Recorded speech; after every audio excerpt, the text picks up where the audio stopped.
Tonight's guest is James Ivory, the director of films like The Bostonians and Room with a View.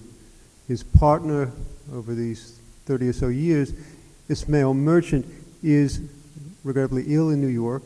He will be with us by phone somewhat later in the program.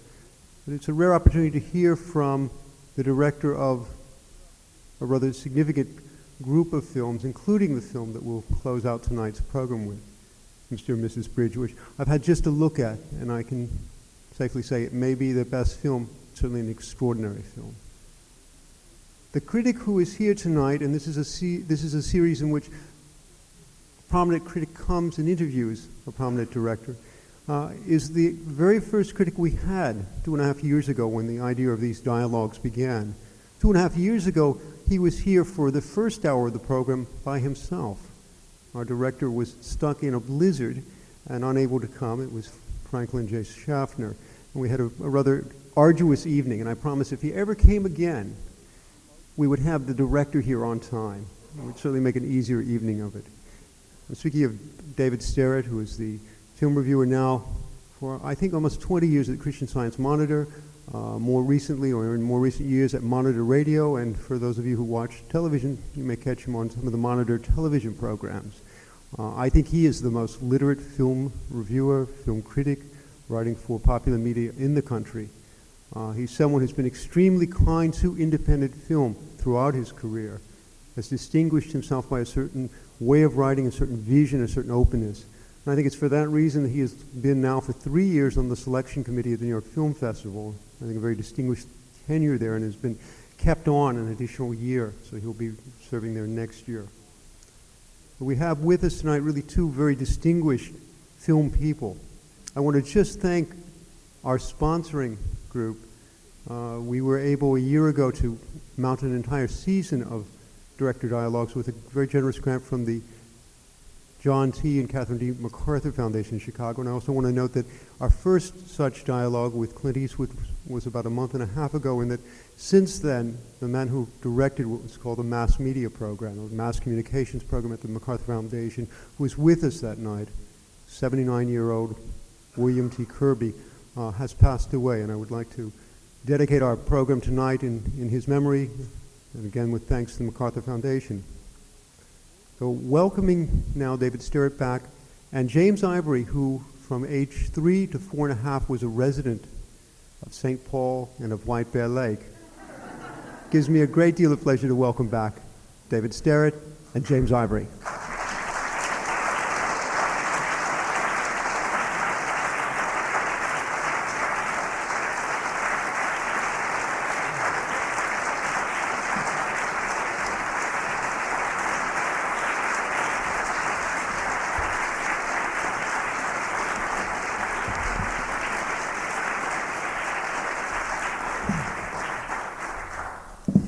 If I can start on a kind of a personal note, if you talk with, well, I'll put it this way, Merchant Ivory Productions has made so many films now for so many years that a lot of people have not seen all of them. And if you have conversations about Merchant Ivory Productions, if you talk with someone who has seen Shakespeare Walla, Bombay Talkie, Autobiography of a Princess, Heat and Dust, they'll say, oh yes, Merchant Ivory, the people who make those wonderful films about India. And then if you have a slightly different conversation with somebody who's seen A Room with a View and the Bostonians and the Europeans and Maurice, they'll say, oh, Merchant Ivory, yes, the people who make the literary adaptations of the classics, they're so wonderful. And then you can have another conversation with somebody who's seen Roseland and Jane Austen in Manhattan and The Wild Party, and they'll say, oh yes, they developed those ideas that you don't know where they got their ideas from, you never know what's going to come next. It's kind of like the proverbial blind people talking about the elephant. Whichever part of the body of work you look at, it's very different. And it's very exciting, too. Their versatility seems to be endless. What's consistent is the commitment there over the years to a kind of cinema that is thoughtful, perceptive, that takes its time to get inside ideas and characters. And it's been really exciting to watch it develop over the years. So I'm very delighted to be here talking with James Ivory tonight. And I'd like to ask a question that's really obvious, which is, how did this all begin? Well, I mean, I never thought about doing feature films. it's a bit like going to college in some ways. I mean, you don't think about going to college until suddenly it's announced, well, you're going to college.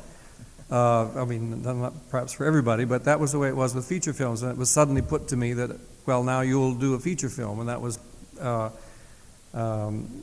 Ismail's proclamation in India when I was there working on a documentary, and he was going to make a feature with another director and another scriptwriter, and they withdrew, and the money all collapsed and that sort of thing, and he suddenly decided he wanted to make The Householder, and he needed a director and he needed a scriptwriter.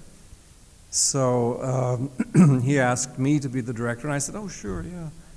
And it was to be made not only in English, but in Hindi, a language which I certainly couldn't speak and could understand only the most common insulting kinds of words, like bring me hot water and that kind of thing.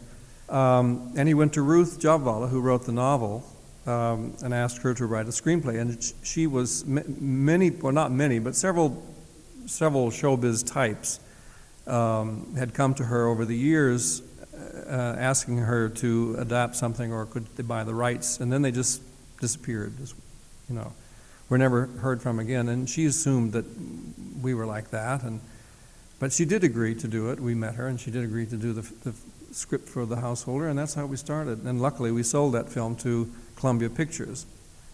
It seems a miracle that we did.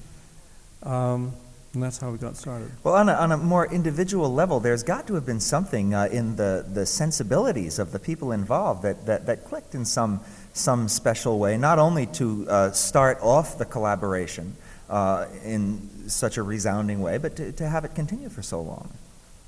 Well, there must be, yes, there obviously is. It started with me in that I was in India. I had a great sort of feeling and love affair with India, and I was so passion for it, I think you'd have to say. And well, that's really what got me going.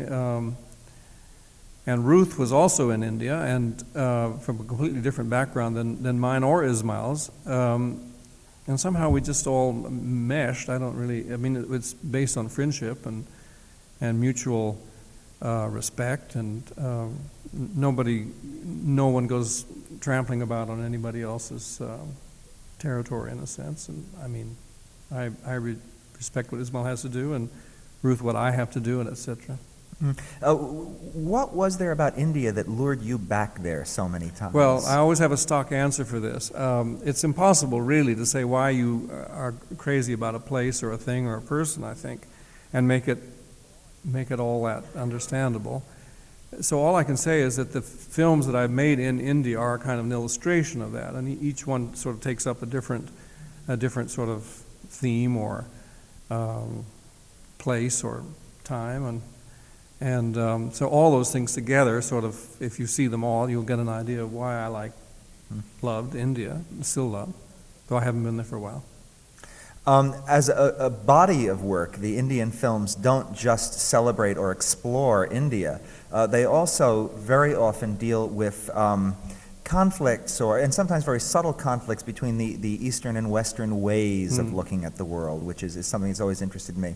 Now, here we have a partnership of people who embody Eastern and Western worldviews among them. And in fact, all three of you very cosmopolitan. I mean, none of you seem to be rooted entirely in one little corner of the world. Well, our Indian films, though, were rooted in a time and place where it was possible or probable that there would be all kinds of conflicts. They very often are set within the British Raj, or you could say the declining British Raj, or the British Raj in ruins, where there was a possibility for all kinds of conflicts and things happening.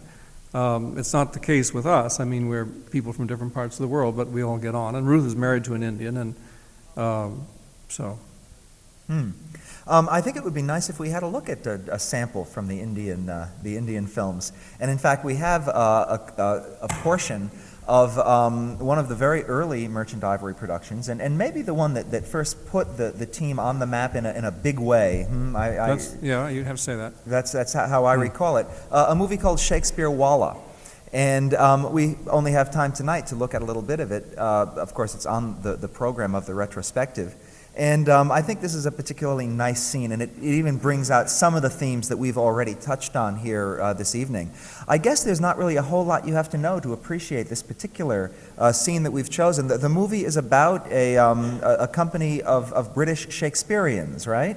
Well, Shakespeare actors going around India after India had achieved independence, and they're to some extent based on an actual troupe that we knew, the Kendall family, who did just that, always to declining audiences and with less and less success.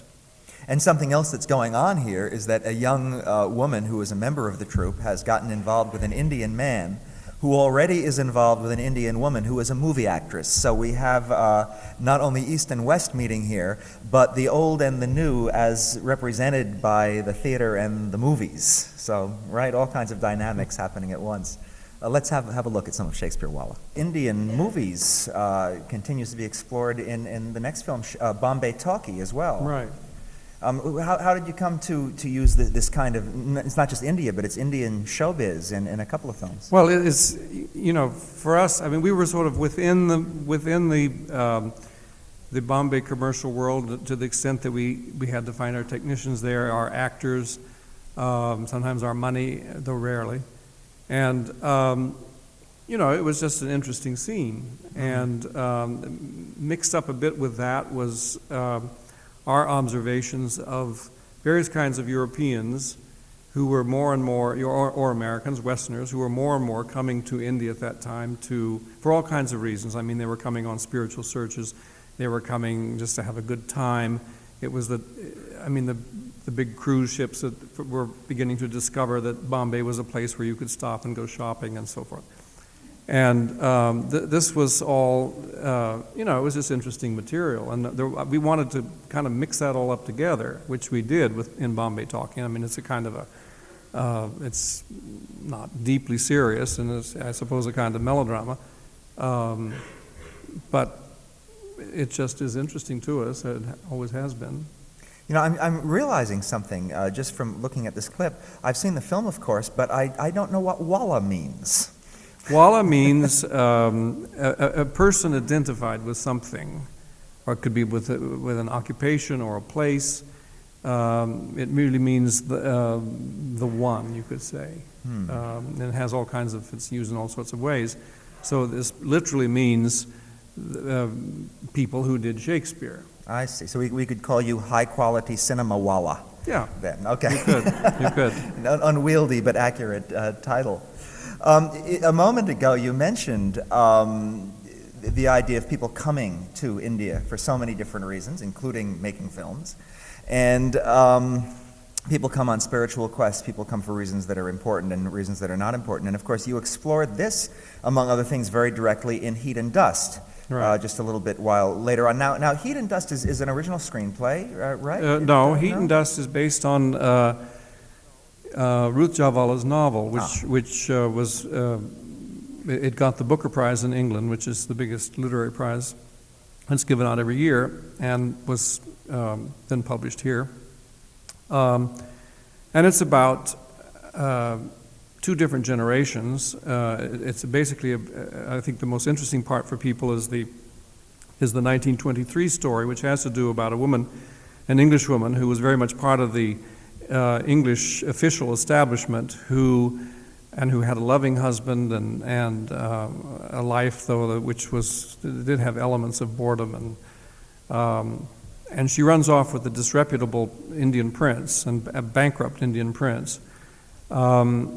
And her great niece, 50 years later, having discovered a whole cache of family letters and so forth, decides that she wants to go back to India and find out what she can about this affair. And she does go back, or she comes, rather, for the first time.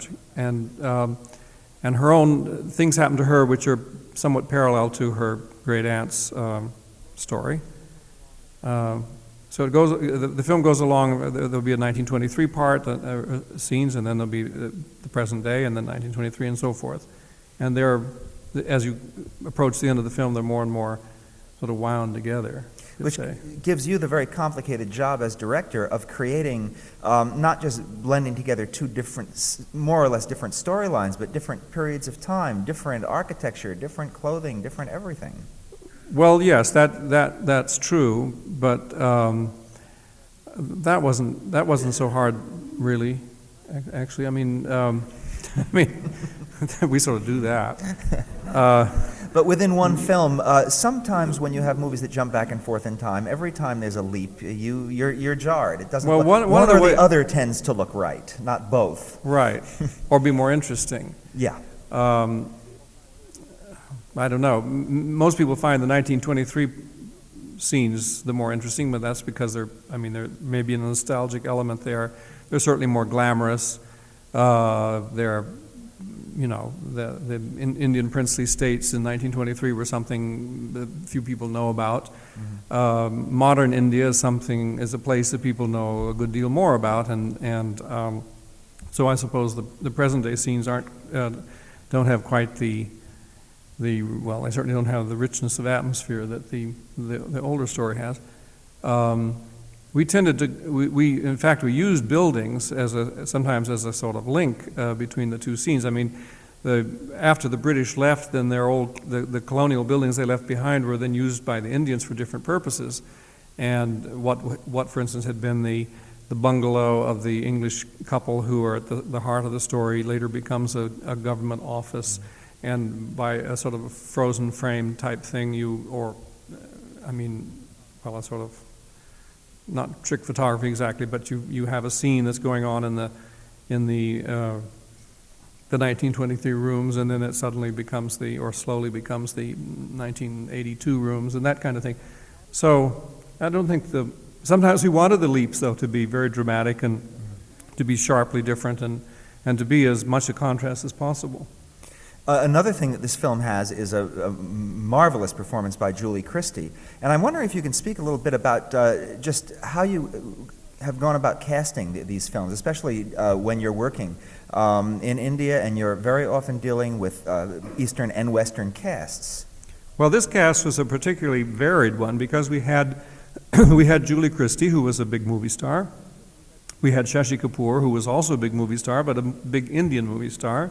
We had people from the very highly professional and highly trained actors from British television and British stage, which tend to merge a lot in England. We had an American method actor, who you're going to see, who was all over the place, but is very good. We had someone who had never acted before, who is a famous Indian sitar virtuoso, Zakir Hussain, who is a principally musician. But so it was a mixture, and of course we had to keep them all in some kind of balance. I think we did. Well, let's have a look and see what we think. Okay.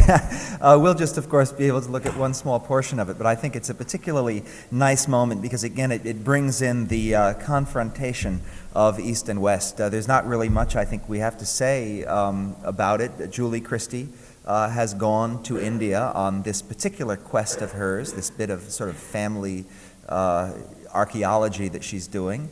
And she just happens to run into a young man one day and start a conversation with him. And here's how it goes. I hope it's not revealing too much to just mention that by the end of the film, the curry or something has gotten to that poor young man, and he is hightailing it out of India. Yeah. He's an interesting character because he seems very sincere about all of this, and he seems to really believe that he's managed to give up all kinds of things, which we learn in about 4 seconds he's not doing a very good job of getting away from. Is there ever a kind of a worry that you had that you were dealing with a culture that just was not one that you grew up with, and that in a way you might never fully be able to get inside I never thought like that, but I know a lot of my characters thought like that, and we soon saw that they had all kinds of problems in managing, but that wasn't my problem really. Though I must say that. Somehow, after a certain number of years there, you do, I don't know, all kinds of, you get all sorts of phobias, and when you go there at first, you embrace everything, and you eat all kinds of stuff you probably shouldn't, and everything seems wonderful. But then you do, I don't know, sort of fears come to you, and that, I mean, that happens to everyone, and a kind of hysteria sometimes. I remember once I went to see someone off on a plane at the airport in Bombay, and you were never supposed to, I mean, you would never be able to do this anywhere else in the world, but you could actually go out on the tarmac and see people off onto the plane, and then walk back leisurely to the, you know, the buildings, and a bunch of us had seen people off onto a jet, and then we were coming back leisurely, and we looked up, and a tremendous sort of light was coming towards us, and we were about to be run down by another plane, a propeller plane, and everybody started running, and there were Indian women there whose sandals fell off and all of this, and we were all scrambling along, and everyone had been told, and there were many signs that said, do not go on the tarmac, but in India people tend to just dismiss such things. If you're anybody at all, you go on the tarmac, and so I stormed the control tower, and in a sort of an American version of a British Raj voice, I said, well, you know, a number of us were out there on the tarmac, and we were almost run down by a plane, and the more I was trying to tell this to the people in the control booth, who were very cool, as they should be in any control tower, the more I got worked up, and I was going to write letters to the press and all this sort of, that is the kind of thing that happens to you if you stay too long in the East. Well, I remember a film which I like very much, The Guru, with Rita Tushingham, where there's a sense there that she will somehow never become really a part of this, you know? Well, yeah, that's true, and she never could. I mean, well, she got sick, and she got frightened, and the Indian that she thought she loved wasn't interested in her, and you know, it all kind of curdled on her. Well, okay, so these are films about people who are facing a lot in a lot of cases, both personal and but in cultural. Heat and Dust was an example of both women, in fact, stayed on in India and were happy there, and in a sense were. It's the other side of it. Right. No, definitely. And in fact, Heat and Dust is a movie that particularly grows on me. I like it more when I see it again. It's a movie that really keeps getting richer. Quite a piece of work. But you know, we have the opportunity to speak with one of your collaborators, with Ismail Merchant, by phone. And I think that might be interesting to do at this point. Yes, he's sorry he couldn't be here. He was promised he'd promised to come, but he's sick. But I'm sure by the telephone. Yes, I've never done this before, but I think it's maybe it's Ismail Merchant. Hello, hello, hello,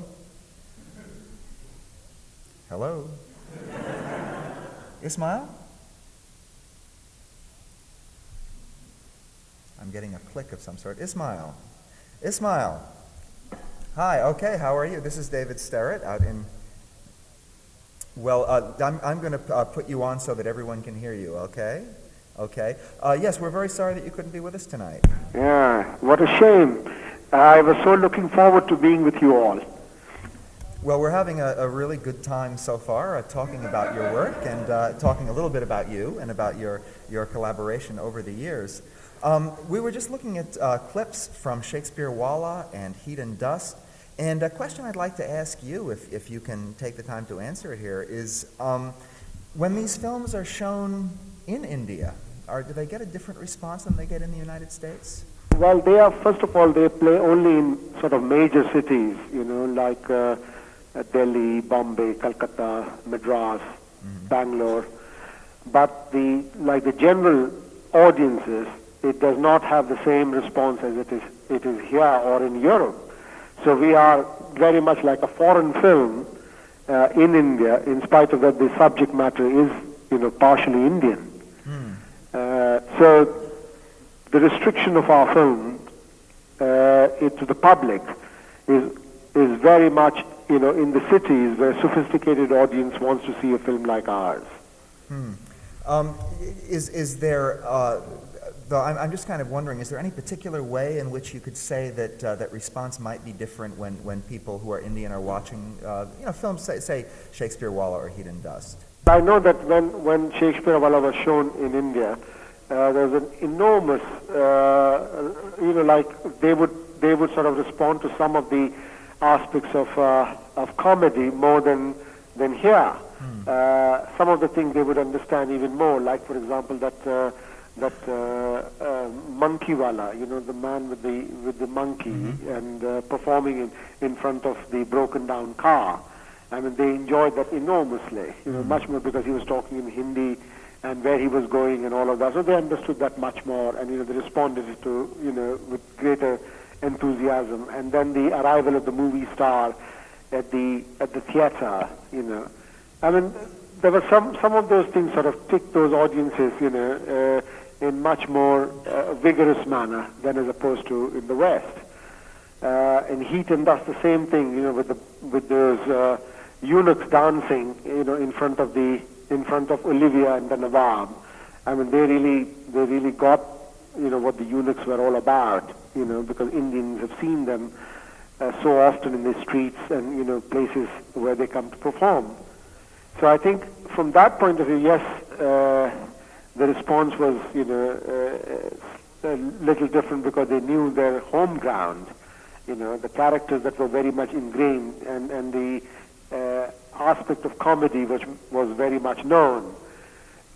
And I feel that still, the relationship, with the audience, with our films, is very limited for India. India is one of the largest cinema audience, and we could say that our films are seen only in major cities and gets a response from the people. Of course, they enjoy it and they like it, because I remember during Shakespeare Walla, when we showed it in one of the largest cinemas in Bombay, it had a sell-out house for 2 weeks. It did more business. It broke all the records. As a matter of fact, there were, people, queuing all the time, and it had only a limited run for 2 weeks, and then it became very, very popular. But only in, what you call it, major cities. That's very interesting. Let me kind of ask somewhat the same question from the other way around. When you're thinking of your American audience, do you feel that you have to do a lot of explaining, or that you have to do any simplifying, or do something to make Indian culture more comprehensible to Americans? Or do you feel that you can just put it on the screen and it will speak for itself? Well, I think you can't sort of change a certain thing for Americans or the Indians or the Europeans. You have to sort of really think of the essence of the film as to what it is and what the characters are saying and what they are doing, and it would sort of be appreciated by all audiences. And that's really the sort of the ingrained theme of the film. And situations and scenes and characters, I mean, they are sort of readily understood. I mean, of course, if one talks about, like in The Householder, for example, the film with the newly married and the mother-in-law, the first year of the marriage and the mother-in-law comes in between them, and the whole comical aspect starts. So I remember the critics in New York saying that, well, it is no different from the mother in Bronx or Brooklyn. So it was a very much of an identity, like you could identify with the mother-in-law in the situation of a young married couple. But we never did it because, one had to sort of, it was in the story, and the story spoke for itself, and the character spoke for itself. And that's why the identity was very much ready and available for either the English or the Americans or the Europeans or Indians. Yeah, some things certainly are truly universal. Some characters, some themes, some situations. That's absolutely true. Do you have a favorite Merchant Ivory film? Can you reveal that? Is there a favorite that you have of your own? I always wanted to do Heat and Dust. You know, that was I had to persuade Ruth and Jim.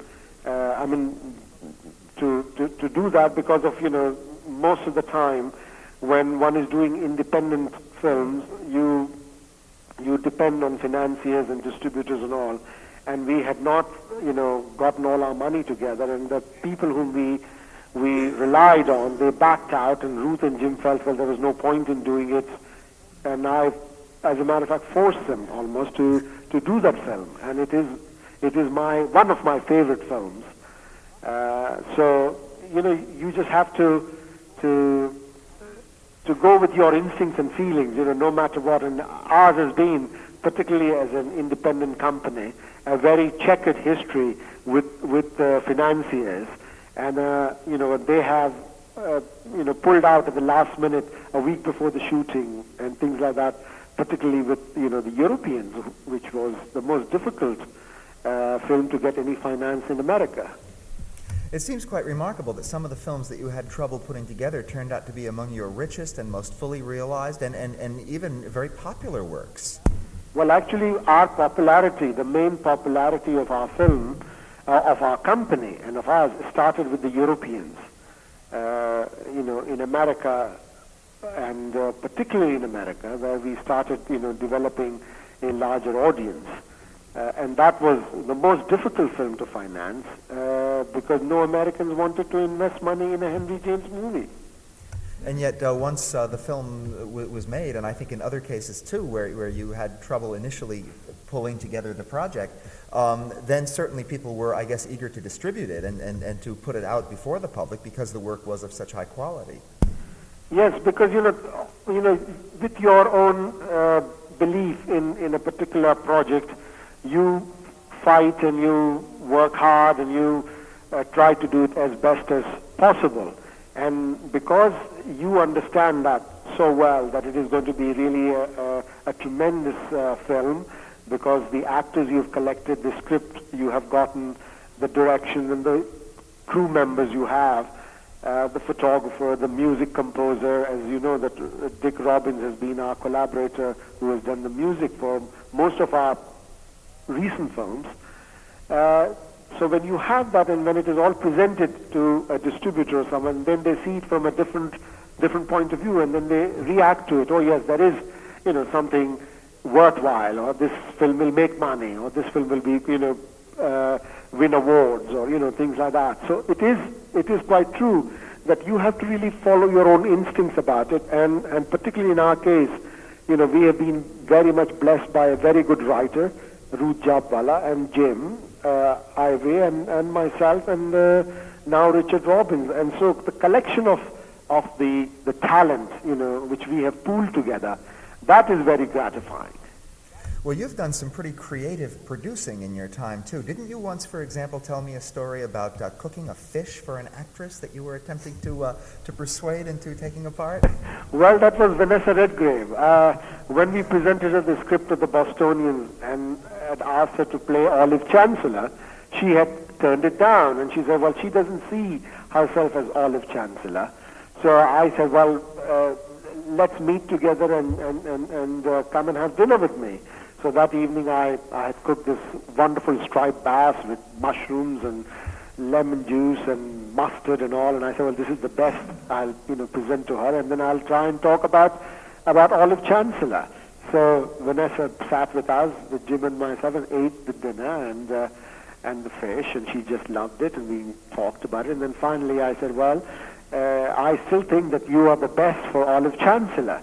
And she looked at me and just pushed her plate a little bit further and said that, Ismail, I really don't think that I could identify with Olive Chancellor. I mean, you have given me this great meal, and we just couldn't convince her, even with this marvelous fish of mine. So later on, it turned out to be that after a couple of years passed, and eventually it was Vanessa Redgrave who played Olive Chancellor. Yes, I know. So I think my fish had to do something with it. It was just some kind of a delayed response recipe or something that you used. Well, you know, Ismail, we just happened to have some film clips with us tonight, including some footage of the Bostonians, including Vanessa Redgrave. So I think it's time for us to move on in our program. But we want to thank you very, very much for speaking with us tonight. Well, I'm so happy, and I'm sorry that I'm not there. And please give my best to everybody. Certainly will, and I hope that the next time that we pay tribute here to MIP, that you'll be with us. Thank you, Ismail. Good night.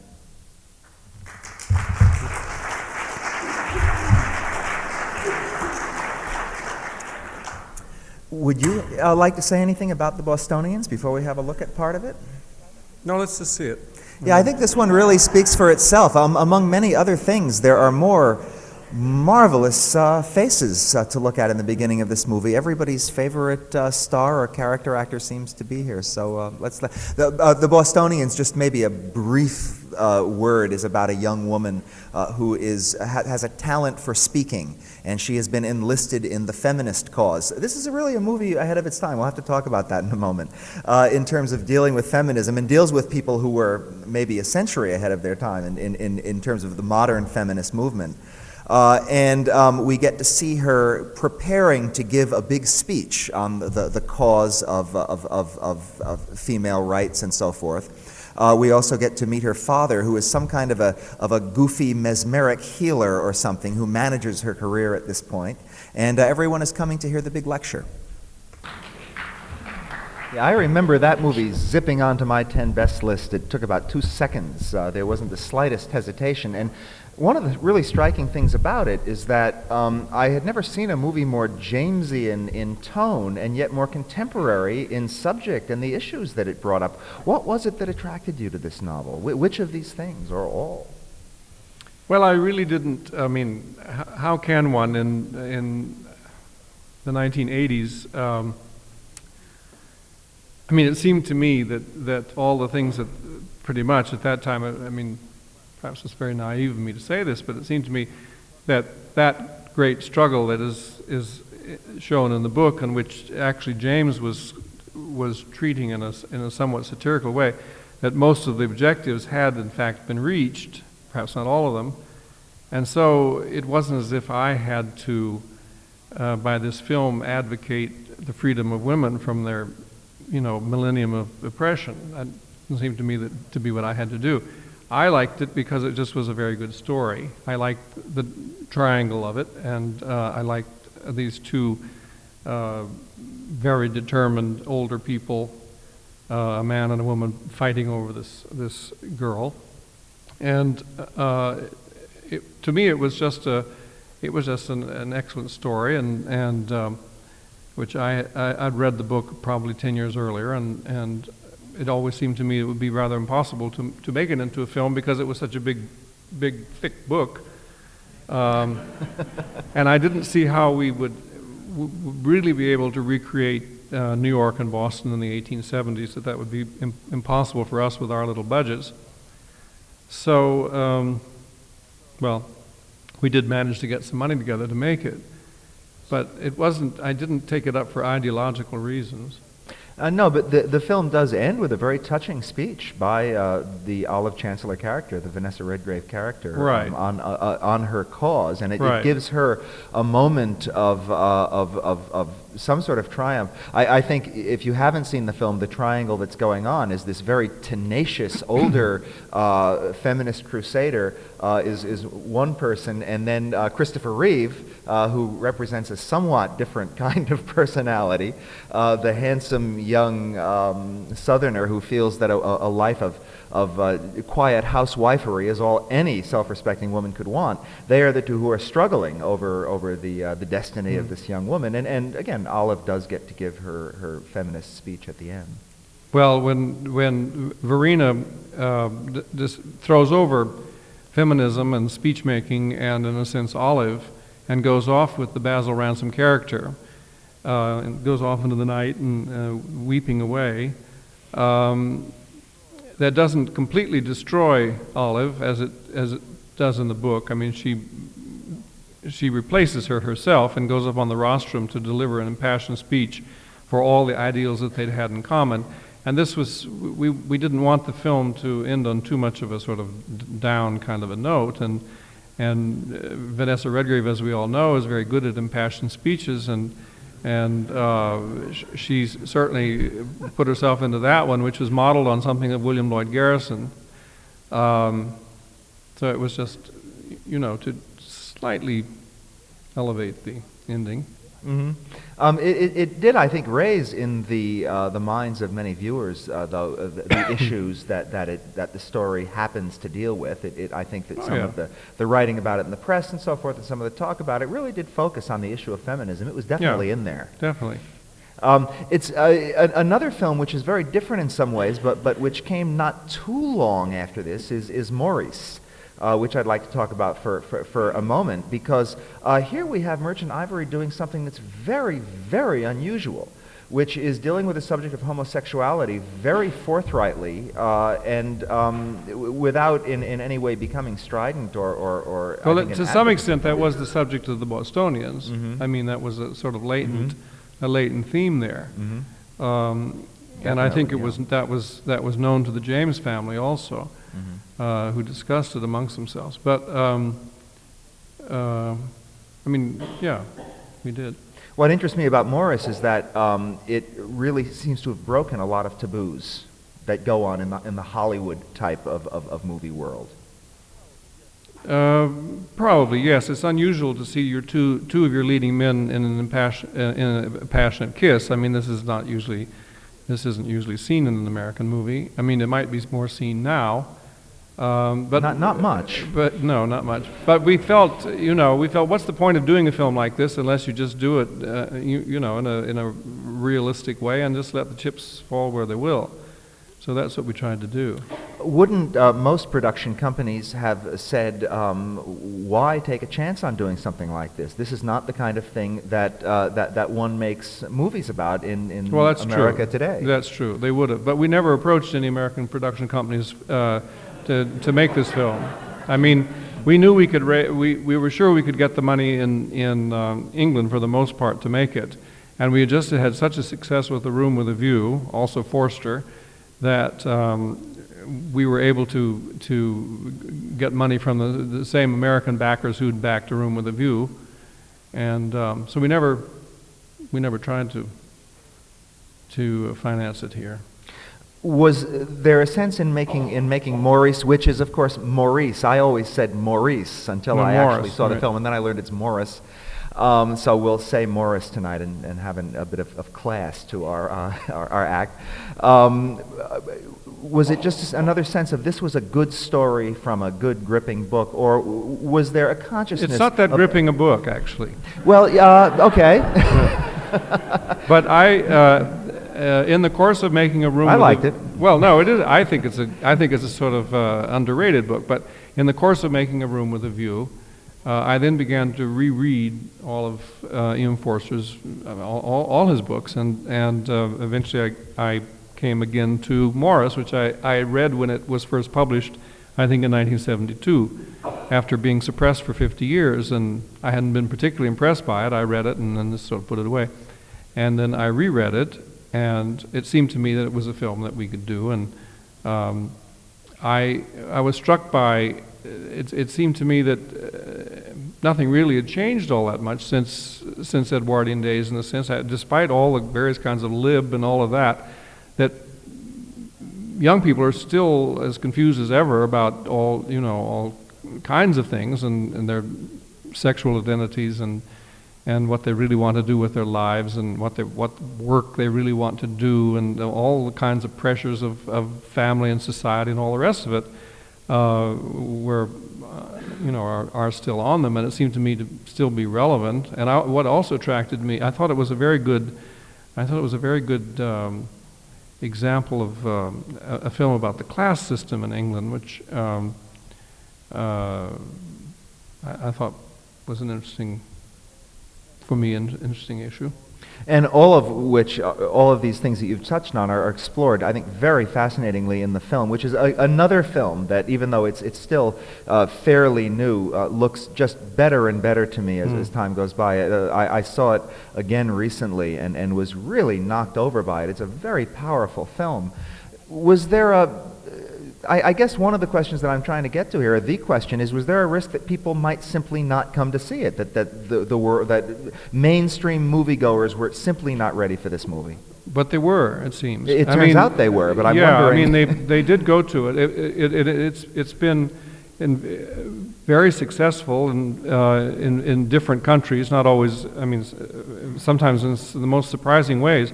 It was a huge, huge success in Japan, which I wouldn't have thought that would have been the case. Following on A Room with a View, it was even more successful, it seems, than A Room with a View.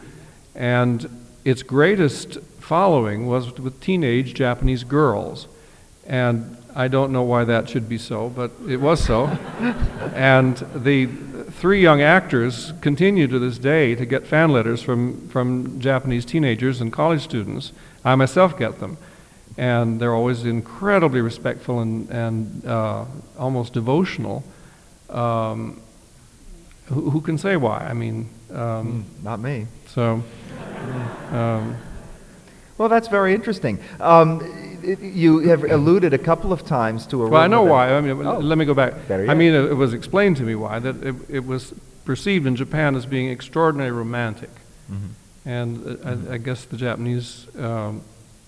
Have a feeling for romantic films that we didn't know about. It also has a lot of just very handsome young men in it. I can see well, where young women of any land might be. Exactly. Yeah. Okay. Speaking of A Room with a View, which we've mentioned a couple of times, and which we should look at part of here. Now, this was a book that Forster himself wasn't very fond of. He said someplace along the way that it was just a piece of fluff or very trivial or something. And what did he say? I mean, he said it wasn't his best novel, but he thought it was his nicest novel. And he also liked the character of Lucy. And he liked her much better than the two sisters, for instance, in Howard's End. But these were his own preferences. Well, certainly. Okay, well, I was going to apologize for the terrible scratches on Bostonian. I don't know what's happened to that print. It looks like, I don't know, streetcars driven over it or something. I mean, so. Well, actually, one of the things I wanted to touch on at this exact moment was the extraordinary look of your films. You've worked with a couple of cameramen over very long periods of time, or I should say cinematographers. Walter Lassley for a very long time, more recently Tony Pierce Roberts for a number of films. And Pierre Lum, the Frenchman. Yeah, Pierre Lum. How have you gone about collaborating with cinematographers? It may sound like a technical question, but it really isn't.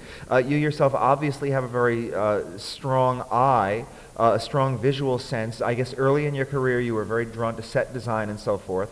How do you go about collaborating with your cinematographers to get the extraordinarily rich and vivid and very sensuous look that your films invariably have?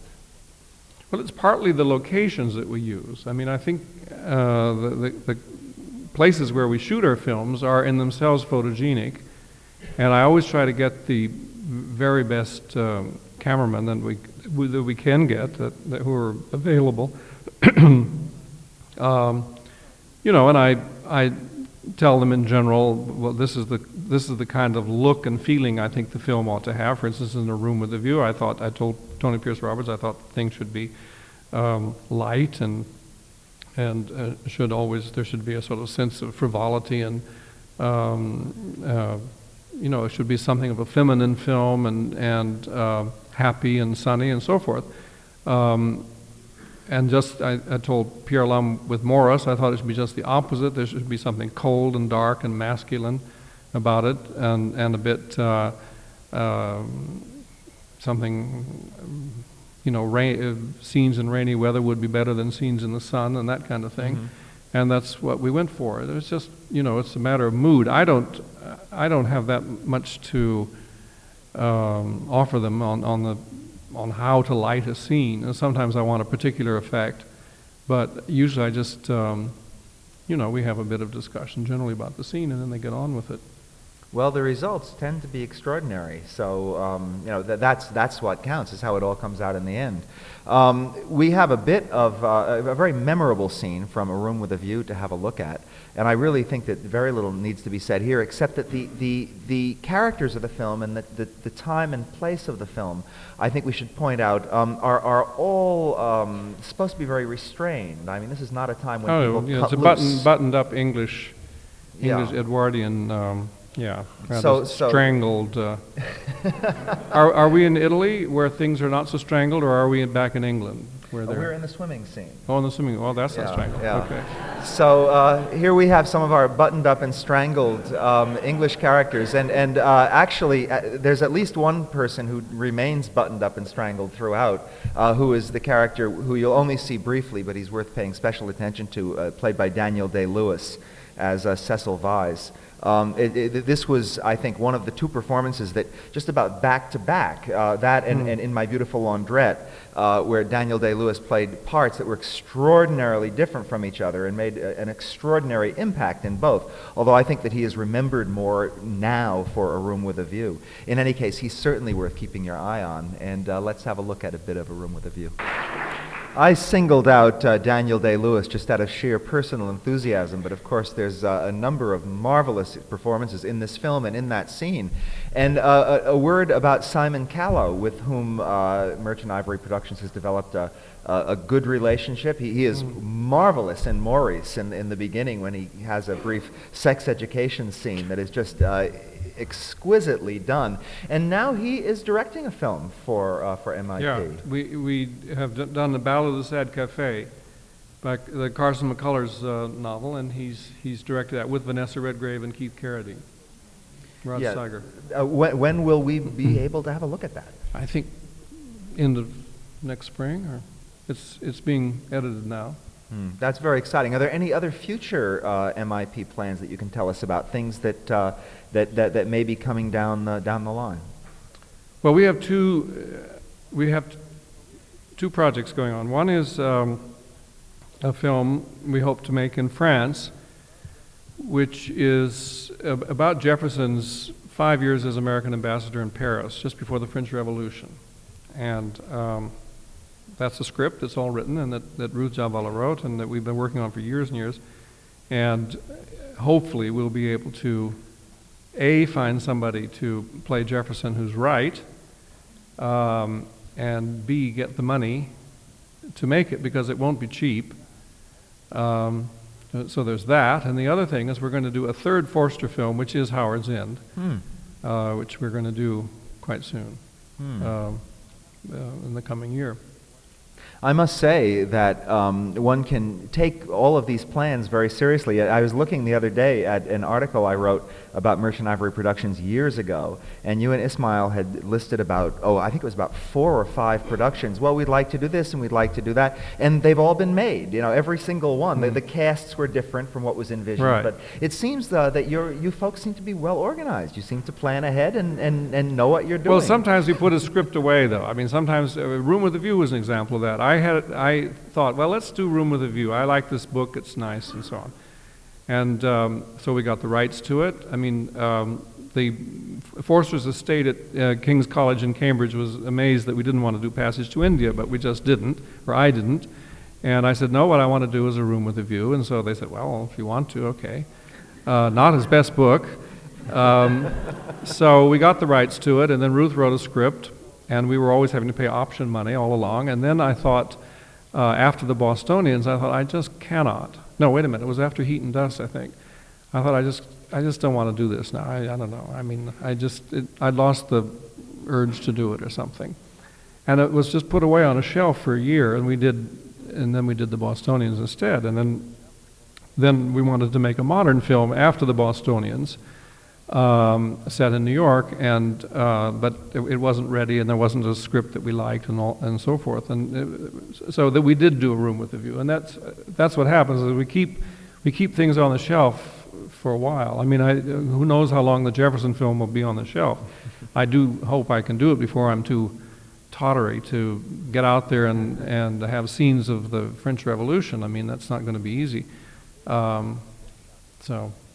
There's a wonderful book about Merchant Ivory Productions that I hope everyone knows about called The Wandering Company, 20 years of Merchant Ivory Productions. I guess it was made on the occasion, written on the occasion of the 20th anniversary of your work. Right. It was done just after we finished the Bostonians. Yeah. Written by John Pym. John Pym of the Sight and Sound. And I remember something from that book from when I read it, that at one point you and Ismail and I think Ruth Prower Jabvala all talked about, discussed the idea that possibly there were certain films that each of you felt a little closer to than the others. You know, these are the films that we all think of as kind of Jim's, and these are kind of Ismail's. Is there truth to that? And what would be the Jim Ivory movies that you just feel somehow reflect you the most? They're usually the flops. Well, I liked our film Quartet a lot, which we're not showing tonight. And that was a film that I particularly wanted to make, and we did make, and it didn't do so well, but I think it's one of our best films. Based on a novel by Jean Rhys. Based on a novel by Jean Rhys. Another film of ours, which I wanted to make, and the others they didn't encourage me that much on, was Bombay Talkie, which is part of the series here, which was also not successful. Let's see. I don't know. I mean, there are probably others. Just offhand, I can't say. Well, there's one film that covers a bit of territory for our last clip, and then I think we can ask if there's any questions from the audience for a while. That brings us into a territory we really haven't dealt with yet, which is modern American New York. Right. A movie that is very contemporary, and this is Slaves of New York. Tell us a bit about Slaves of New York and how that came to be made.